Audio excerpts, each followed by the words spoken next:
கல்கியின் பொன்னியின் செல்வன் பாகம் 1 அத்தியாயம் 9 வழிநடை பேச்சு. பாலாற்றுக்கு வடக்கேயுள்ள வறண்ட பிரதேசங்களிலே வந்தியத்தேவன் அதுகாரும் தன் வாழ்நாளை கழித்தவன் ஆகையால் அன்று ஆற்று வெள்ளத்தில் நீந்துவதற்கு அவனுக்கு தெரியாமல் இருந்தது. ஒரு சமயம் வடபெண்ணை கரையில் எல்லை காவல் புரிந்து வந்தபோது குளிப்பதற்காக ஆற்றில் இறங்கினான். ஒரு பெரிய நீர்ச்சுழலில் அகப்பட்டு கொண்டான். அந்த பொல்லாத விஷம சுழல் அவனை சுற்றி சுற்றி வர செய்து வதைத்தது. அதே சமயத்தில் கீழேயும் இழுத்து கொண்டிருந்தது. சீக்கிரத்தில் வந்தியத்தேவனுடைய பலத்தை எல்லாம் அந்த சுழல் உறிஞ்சிவிட்டது. இனி பிழைக்க முடியாது, சுழலில் மூழ்கி சாக வேண்டியதுதான் என்று வந்தியத்தேவன் நிராசை அடைந்த சமயத்தில் தெய்வாதீனமாக நதி சுழலிலிருந்து வெளிப்பட்டான். வெள்ளம் அவனை அடித்துக்கொண்டு போய் கரையில் ஒதுக்கி காப்பாற்றியது. அன்றிரவு வந்தியத்தேவன் மீண்டும் சென்று படுத்தபோது அவனுக்கு நதியின் சூழலில் அகப்பட்டு திண்டாடியது போன்ற அதே உணர்ச்சி ஏற்பட்டது. ஒரு பெரிய இராஜாங்க சதி சுழலில் தன்னுடைய விருப்பமில்லாமலேயே விழுந்து அகப்பட்டு கொண்டதாக தோன்றியது. அந்த நதி சுழலிலிருந்து தப்பியது போல் இந்த சதி சுழலிலிருந்தும் தப்ப முடியுமா? கடவுள் தன்னை மறுமுறையும் காப்பாற்றுவாரா? அன்று அவன் கடம்பூர் மாளிகையில் நடந்த நள்ளிரவு கூட்டத்திலிருந்து அறிந்து கொண்ட விஷயங்கள் அவனை திக்குமுக்காட செய்துவிட்டன. சோழ மகா சாம்ராஜ்யத்துக்கு வெளி பகைவர்களால் ஏற்பட்டிருந்த தொல்லைகள் நீங்கி சில வருஷங்கள் தான் ஆகியிருந்தன. இளவரசர் ஆதித்த கரிகாலர் மகாவீரர், போர்க்கலையில் நிபுணர், ராஜதந்திரத்தில் சாணக்கியர், தம்முடைய அறிவாற்றலையும் சோழ நாட்டு படைகளின் போர் திறனையும் பூரணமாக பயன்படுத்தி இரட்டை மண்டலத்து கிருஷ்ண மன்னரின் ஆதிக்கத்தை தொண்டை மண்டலத்திலிருந்து அடியோடு தொலைத்தார். வெளிப்பகை ஒருவாறு ஒளிந்தது. இந்த நிலைமையில் உட்கலகமும் சதியும் தலை தூக்க ஆரம்பித்திருக்கின்றன. வெளிப்பகையை காட்டிலும் அபாயகரமான இந்த உட்பகையின் விளைவு என்ன ஆகும்? சோழ நாட்டின் புகழ்பெற்ற வீரர்களும் அமைச்சர்களும் தலைவர்களும் அதிகாரிகளும் அல்லவா இந்த பயங்கரமான முயற்சியில் ஈடுபட்டிருக்கிறார்கள். பழுவேட்டரையரும் அவருடைய சகோதரரும் எப்பேற்பட்டவர்கள்? அவர்களுடைய சக்தி என்ன, செல்வாக்கு என்ன? இங்கே இன்று கூடியிருந்த மற்றவர்கள் தான் எவ்வளவு பெயரும் புகழும் செல்வாக்கும் பராக்கிரமும் வாய்ந்தவர்கள். இத்தகைய கூட்டம் இதுதான் முதற் கூட்டமாயிருக்குமா? பழுவேட்டரையர் மூடு பல்லக்கில் மதுராந்தகரை வைத்து இவ்விதம் இன்னும் எத்தனை இடங்களுக்கு கொண்டு போயிருக்கிறாரோ? அடாடா, முதிய வயதில் ஓர் இளம் பெண்ணை மணந்து கொண்டது இவருக்கு இந்த சதிகார முயற்சிக்கு எவ்வளவு சாதகமாக போய்விட்டது. சோழ சிம்மாசனத்துக்கு உரியவர் இளவரசர் ஆதித்த கரிகாலர் தான் என்பது பற்றி இன்று வரை வந்தியத்தேவனுடைய மனதில் எவ்வித சந்தேகமும் உதிக்கவில்லை. போட்டி ஒன்று ஏற்படக்கூடும் என்று அவன் கனவிலும் கருதவில்லை. கண்டராதித்தனுடைய புதல்வர் மதுராந்தகரை பற்றி அவன் கேள்விப்பட்டதுண்டு. தந்தையைப் போலவே புதல்வரும் சிவபக்தி செல்வர் என்று அறிந்ததுண்டு. ஆனால் அவர் ராஜ்யத்துக்கு உரிமை உள்ளவர் என்றோ அதற்காக போட்டியிடக் கூடியவர் என்றோ கேள்விப்பட்டதில்லை. அந்த எண்ணமே அவனுடைய மனதில் அதுவரையில் தோன்றியதில்லை. ஆனால் நியாயங்கள் எப்படி? பட்டத்துக்கு உரியவர் உண்மையிலேயே யார்? ஆதித்த கரிகாலரா, மதுராந்தகரா? யோசிக்க இரு தரப்பிலும் நியாயம் இருப்பதாகவே தோன்றியது.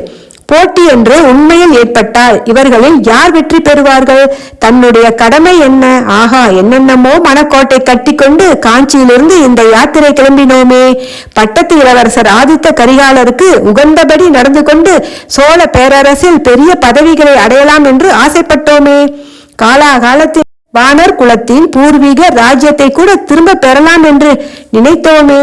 இதற்கெல்லாம் சாதனமாக எந்த புளியங்கொம்பை பிடித்தோமோ அதுவே முறிந்துவிடும் போலிருக்கிறது. இத்தகைய சிந்தனைகளினால் வந்தியத்தேவன் 2ஆம் முறை வந்து படுத்த பிறகு வெகு நேரம் தூக்கம் பிடிக்காமல் திண்டாடினான். கடைசியாக இரவு 4ஆம் ஜாமத்தில் கிழக்கு வெளுக்கும் நேரத்தில் அவனுக்கு ஒருவாறு தூக்கம் வந்தது. மறுநாள் காலையில் உதய சூரியனுடைய செங்கிரணங்கள் சுளீர் என்று அவன் பேரில் பட்டபோது கூட வந்தியத்தேவன் எழுந்திருக்கவில்லை. கந்தமாறன் வந்து தட்டி எழுப்பிய போதுதான் தூக்கி வாரி போட்டு கொண்டு எழுந்தான். ராத்திரி நன்றாய் தூக்கம் வந்ததா என்று கந்தமாறன் விருந்தினரை உபசரிக்கும் முறைப்படி கேட்டான். பிறகு அவனாகவே, மற்ற விருந்தினரெல்லாம் தூங்க சென்ற பிறகு நான் இங்கு வந்து பார்த்தேன். நீ நன்றாக கும்பகர்ண சேவை செய்து கொண்டிருந்தாய் என்று சொன்னான். வந்தியத்தேவன் மனத்தில் பொங்கி எழுந்த நினைவுகளை எல்லாம் அடக்கிக் கொண்டு குறவை கூத்து பார்த்துவிட்டு இங்கு வந்து படுத்ததுதான் தெரியும். இப்போதுதான் எழுந்திருக்கிறேன். அடாடா, இவ்வளவு நேரம் ஆகிவிட்டதே. உதித்து ஒரு ஜாமம் இருக்கும் போல் இருக்கிறது. உடனே நான் கிளம்ப வேண்டும். கந்தமாறா, குதிரையை ஆயத்தம் பண்ணும்படி உன் வேலைக்காரர்களுக்கு கட்டளையிடு என்றான். அழகா இருக்கிறது, அதற்குள்ளே நீ புறப்படுவதாவது என்ன அவசரம்? 10 நாளாவது இங்கே தங்கியிருந்து விட்டுத்தான் போக வேண்டும் என்றான் கந்தமாறன். இல்லை அப்பனே, தஞ்சாவூரில் என் மாமனுக்கு உடம்பு செவ்வையாக இல்லை, பிழைப்பதே துர்பலம் என்று செய்தி வந்தது. ஆகையால் சீக்கிரத்தில் அவரை போய் பார்க்க வேண்டும், உடனே புறப்பட வேண்டும் என்று ஒரே போடாக போட்டான் வல்லவரையன். அப்படியானால் அருவி வரும்போதாவது இங்கே சில நாள் கட்டாயம் தாமதிக்க வேண்டும். அதற்கென்ன, அப்போது பார்த்து கொள்ளலாம். இப்போது நான் புறப்படுவதற்கு விடை கொடு. அவ்வளவு அவசரப்படாதே, காலை உணவு அருந்திவிட்டு புறப்படலாம். நானும் உன்னுடன் கொள்ளிட நதி வரையில் வருகிறேன். அது எப்படி முடியும்? யார் யாரோ பெரிய பெரிய விருந்தாளிகள் உன் வீட்டிற்கு வந்திருக்கிறார்களே, அவர்களை விட்டுவிட்டு? உன்னை விட பெரிய விருந்தாளி எனக்கு யாரும் இல்லை என்று கூறிய கந்தமாறன் சட்டென்று நிறுத்தி கொண்டான். வந்தவர்கள் பெரிய விருந்தாளிகள் தான், ஆனால் அவர்களை கவனித்துக் கொள்ள என் தந்தை இருக்கிறார், அரண்மனை அதிகாரிகளும் இருக்கிறார்கள். உன்னோடு நேற்று ராத்திரி கூட நான் அதிக நேரம் பேசவில்லை. வழி நடையிலாவது சிறிது நேரம் உன்னோடு சல்லாபம் செய்தால்தான் என் மனம் நிம்மதி அடையும். அவசியம் கொள்ளிடக்கரை வரையில் வந்தே தீருவேன் என்றான். எனக்கு ஆட்சேபம் ஒன்றுமில்லை, உன் இஷ்டம், உன் சௌகரியம் என்றான் வந்தியத்தேவன். ஒரு நாளிகை நேரத்துக்கு பிறகு இரு நண்பர்களும் ஒரு குதிரையில் ஏறி சம்புவரையர் மாளிகையிலிருந்து புறப்பட்டு சென்றார்கள். குதிரைகள் மெதுவாகவே சென்றன. பிரயாணம் மிகவும் இன்பகரமாய் இருந்தது. மேலக்காற்று சாலை புழுதியை வாரி அடித்து அவர்கள் மேல் இறைத்ததை கூட அந்த நண்பர்கள் உட்படுத்தவில்லை. பழைய ஞாபகங்களை பற்றிய பேச்சில் அவ்வளவாக மனத்தை பறிகொடுத்திருந்தார்கள். சிறிது நேரத்திற்கெல்லாம் வந்தியத்தேவன் கூறினான். கந்தமாறா, உன் வீட்டில் ஒரே ஒரு இரவுதான் தங்கினாலும் அது எனக்கு எவ்வளவோ பயனுள்ளதாக இருந்தது.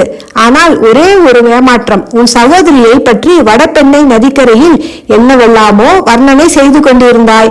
அவளை நன்றாக பார்க்க கூட முடியவில்லை. உன் அன்னைக்கு பின்னால் ஒளிந்து கொண்டு அவள் எட்டி பார்த்தபோது அவள் முகத்தில் 8 1 பங்குதான் தெரிந்தது. நாணமும் மடமும் பெண்களுக்கு இருக்க வேண்டியதை விட உன் தங்கையிடம் சற்று அதிகமாகவே இருக்கிறது.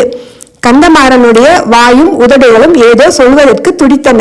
ஆனால் வார்த்தை ஒன்றும் உருவாகி வரவில்லை. ஆயினும் பாதகமில்லை. நீதான் நான் திரும்பி வரும்போது சில நாள் உன் வீட்டில் தங்க வேண்டும் என்று சொல்கிறாயே, அப்போது பார்த்து பேசிக்கொண்டால் போகிறது. அதற்குள் உன் தங்கையின் கூச்சமும் கொஞ்சம் நீங்கிவிடலாம் அல்லவா? கந்தமாறா, உன் சகோதரியின் பெயர் என்னவென்று சொன்னாய்? மணிமேகலை. அடடா, என்ன இனிமையான பெயர்! பெயரைப் போலவே அழகும் குணமும் இருந்து விட்டாள். கந்தமாறன் குறுக்கிட்டு, நண்பா, உன்னை ஒன்று வேண்டி கேட்டுக் கொள்கிறேன். என் தங்கையை நீ மறந்துவிடு. அவளை பற்றி நான் சொன்னதையெல்லாம் மறந்துவிடு. அவள் பேச்சையே எடுக்காதே என்றான். இது என்ன கந்தமாறா, ஒரே தலையில் மாறுதலாய் இருக்கிறதே? நேற்று இரவு கூட உன் வீட்டுக்கு நான் மருமகனாக வரப்போவதை பற்றி ஜாடையாக சொன்னாயே. அவ்விதம் நான் சொன்னது உண்மைதான். ஆனால் பிறகு வேறு நிலைமை ஏற்பட்டு விட்டது. என் பெற்றோர்கள் வேறு இடத்தில் என் சகோதரியை கல்யாணம் செய்து கொடுக்க முடிவு செய்து விட்டார்கள். மணிமேகலையும் அதற்கு சம்மதித்து விட்டாள். வந்தியத்தேவன் மனைவிற்குள் மணிமேகலை வாழ்க என்று சொல்லிக் கொண்டான். மணிமேகலையை யாருக்கு கொடுக்க நிச்சயித்திருக்கிறார்கள் என்று ஊகிப்பதிலும் அவனுக்கு கஷ்டம் ஏற்படவில்லை. மூடு பல்லக்கிலிருந்து வெளிப்பட்ட இளவரசர் மதுராந்தகருக்குத்தான் நிச்சயித்திருப்பார்கள். மதுராந்தகருடைய கட்சிக்கு பலம் தேட இப்படியெல்லாம் உறவுகளையும் ஏற்படுத்துகிறார்களாக்கும். பழுவேட்டரையர் பொல்லாத கெட்டிக்காரர் தான். ஆஹா, நேற்று ராத்திரி வந்திருந்த பணக்கார விருந்தாளிகளில் ஒருவரை மாப்பிள்ளையாக்க திட்டம் செய்தீர்களாக்கும். கந்தமாறா, இதில் எனக்கு வியப்பும் இல்லை, ஏமாற்றமும் இல்லை. ஒரு மாதிரி நான் எதிர்பார்த்ததுதான். எதிர்பார்த்தாயா? அதேபடி? என்னை போல் ஏழை அனாதைக்கு யார் பெண்ணை கொடுப்பார்கள்? இல்லாதவனை எந்த பெண் மணந்து கொள்ள இணங்குவாள்? எப்போதோ என் குலத்தை சேர்ந்த முன்னோர்கள் அரசு செலுத்தினார்கள் என்றால் அது இப்போது என்னத்துக்கு ஆகும்? நண்பா, போதும், நிறுத்து. என்னை பற்றியும் என் குடும்பத்தை பற்றியும் அவ்வளவு கேவலப்படுத்தாதே. நீ சொல்வதொன்றும் காரணம் இல்லை. வேறு மிக முக்கியமான காரணம் இருக்கிறது. அதை அறிந்தால் நீயே ஒப்புக்கொள்வாய். ஆனால் அதை நான் இப்போது வெளிப்படுத்துவதற்கில்லை. சமயம் வரும்போது நீயே தெரிந்து கொள்வாய். கந்தமாறா, இது என்ன ஒரே மர்மமாகவே இன்றைக்கு நீ பேசிக்கொண்டு வருகிறாயே? அதற்காக என்னை மன்னித்து விடு. உன்னிடம் கூட நான் மனம் விட்டு பேச முடியாதபடி அப்படி ஒரு பெரிய காரியம்தான். அது எப்படியாயினும் நம்முடைய சிநேகத்துக்கு எவ்வித பங்கமும் வராது என்பதை நம்பு. விஷயம் வெளியாக வேண்டிய சமயம் வரும்போது ஓட்டமாக ஓடி வந்து உன்னிடம்தான் முதலில் சொல்லுவேன். அதுவரையில் என்னிடம் நம்பிக்கை வைத்திரு. உன்னை நான் ஒரு நாளும் கைவிட மாட்டேன். என்னை நம்பு. இந்த வாக்குறுதிக்காக ரொம்ப வந்தனம். ஆனால் என்னை கைவிடும்படியான நிலைமை என்ன என்பதுதான் தெரியவில்லை. அப்படி நான் இன்னொருவரை நம்பி பிழைக்கிறவனும் அல்ல.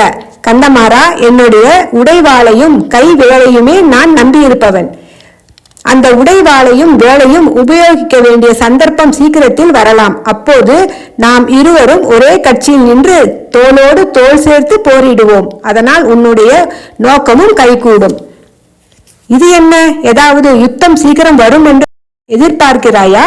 அல்லது ஈழ நாட்டில் நடக்கும் யுத்தத்திற்கு போகும் உத்தேசம் உனக்கு உண்டா? ஈழத்துக்கா? ஈழத்தில் நடக்கும் அழகான யுத்தத்தை பற்றி கேட்டால் நீ ஆச்சரியப்பட்டு போவாய்.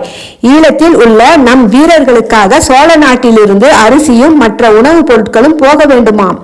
வெட்கக்கேடு. நான் சொல்லுவது வேறு விஷயம். கொஞ்சம் பொறுமையா இரு. சமயம் வரும்போது சொல்லுகிறேன். தயவு செய்து இப்போது என் வாயை பிடுங்காதே. சரி சரி, உனக்கு விருப்பம் இல்லை என்றால் ஒன்றும் சொல்ல வேண்டாம். வாயை கூட திறக்க வேண்டாம்.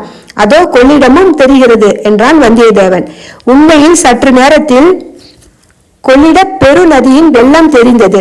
சில நிமிஷ நேரத்தில் நண்பர்கள் நதிக்கரையை அடைந்தார்கள். ஆடி புது பிரவாகம் அந்த மாநதியில் கரை புரண்டு சென்றது. மறுகரை வெகு தூரத்தில் இருப்பதாக தோன்றியது. மறுகரையிலே உள்ள மரங்கள் சிறிய செடிகளை போலிருந்தன. செக்கச் சிவந்த பெருநீர் வெள்ளம் சுழிகளும் சுழல்களுமாக வட்ட வடிவ கோலங்கள் போட்டுக்கொண்டு கொம்மாளம் அடித்துக்கொண்டு கரையை உடைக்க பிரயத்தனம் செய்து கொண்டு ஹோ என்று இறைந்து கொண்டு கீழ்கடலை நோக்கி அடித்து மோதிக்கொண்டு விரைந்து சென்ற காட்சியை பார்த்து வந்தியத்தேவன் பிரமித்து நின்றான். தோணிக்கரையில் ஓடம் ஒன்று நின்றது. ஓடம் தள்ளுவோர் இருவர் கையில் நீண்ட கோல்களுடன் ஆயத்தமாய் இருந்தார்கள். படகில் ஒரு மனிதர் ஏற்கனவே ஏறியிருந்தார். அவரை பார்த்தால் பெரிய சிவபக்த சிகாமணி என்று தோன்றியது. கரையில் வந்து கொண்டிருந்தவர்களை பார்த்து, சாமி, படகில் வரப்போகிறீர்களா என்று படகோட்டிகளில் ஒருவன் கேட்டான். ஆம், இவர் வரப்போகிறார். கொஞ்சம் படகை நிறுத்து என்றான் கந்தமாறன். இரு நண்பர்களும் குதிரை மீதிருந்து கீழே குதித்தார்கள். யோசனை இல்லாமல் வந்துவிட்டேனே, இந்த குதிரையை என்ன செய்வது? படகில் ஏற்ற முடியுமா என்று வந்தியத்தேவன் கேட்டான். தேவையில்லை, நம்மை தொடர்ந்து இதோ 2 ஆட்கள் வந்திருக்கிறார்கள். ஒருவன் உன் குதிரையை இங்கிருந்து கடம்பூருக்கு இட்டு வருவான். இன்னொருவன் உன்னுடன் படகில் ஏறி வந்து அக்கறையில் உனக்கு வேறு குதிரை சம்பாதித்து கொடுப்பான் என்றான் கந்தமாறன். ஆஹா, எவ்வளவு முன் யோசனை! நீ அல்லவா உண்மை நண்பன் என்றான் வந்தியத்தேவன். பாலாற்றையும் பெண்ணையாற்றையும் போலத்தான் கொள்ளிடத்தை பற்றி நீ நினைத்திருப்பாய். இதில் குதிரையை கொண்டு போக முடியாது என்று எண்ணியிருக்க மாட்டாய். ஆமாம், அவ்விதம் உங்கள் சோழ நாட்டு நதியை பற்றி அலட்சியமாய் நினைத்ததற்காக மன்னித்துவிடு.